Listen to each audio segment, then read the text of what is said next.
Hey, hello, you're stuck in traffic, Wolf Gorlick. Couple minute riff on IT and IT security. Today looking at user behavior, the human animal, and how to adopt and embrace it. Now, here's the thing. Over the weekend, I told my daughter, we were having a conversation, we were arguing, which will not come as a surprise to anyone who's ever seen us in public.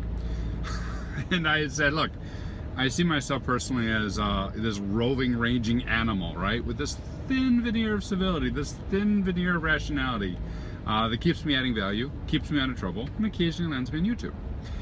And she looked at me and she goes, that's so sad, Wolfie. She patted me on the shoulder. Like, I don't think it is. I don't think it is. And she was very rational about it. And I was like, look, I like food and naps and exercising and all the animal comforts, right? And it occurred to me in this conversation that so oftentimes the rationalists, the technologists, the people in us that got us into this field push back on human nature, push back on the animal within, and are like, look, we just want you to just follow the rules and stick within the system. And then we get very frustrated when it doesn't go our way. So, tip to you, help your users, help your employees, help your teammates by embracing that animal within, and instead of struggling against human behavior, co-opt it, right? Make it your own. Work within that system. We are hackers after all. Let's hack the human behavior. I tell you, if I gotta hear one more time someone scream, and we've all screamed it, I've screamed it. Don't click stuff, right? If I gotta hear that one more time, I'm gonna go crazy. Stop yelling at the users to not click stuff. Why don't we look at why they're clicking stuff? What's the motivation? What's behind it? What leads them to click those things? And how can we address those needs so they don't have to? Or put some technology in place so they don't have stuff to click. Pretty simple. If I gotta look at one more time here, it was a business decision. I presented all the facts and the data, and they didn't listen. Okay. Have you looked at the cognitive biases, right? Have you looked at how people make decisions?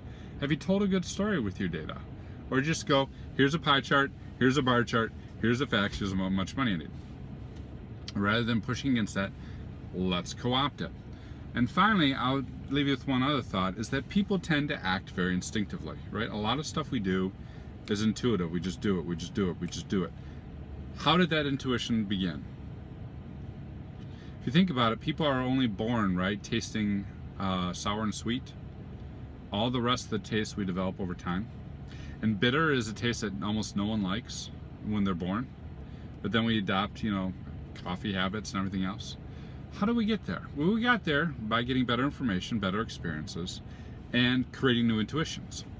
The role of a security leader is to help their teams build intuition, help their people build intuition, help their organization build intuition, such that intuitively the human animal does the right thing to protect themselves.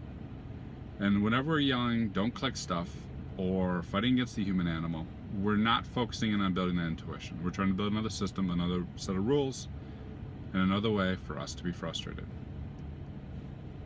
So there it is. That's what I think.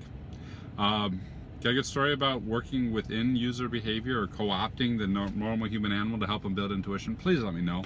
I'd love to hear it. Comments, social media, you know where to find me. And you have a good day.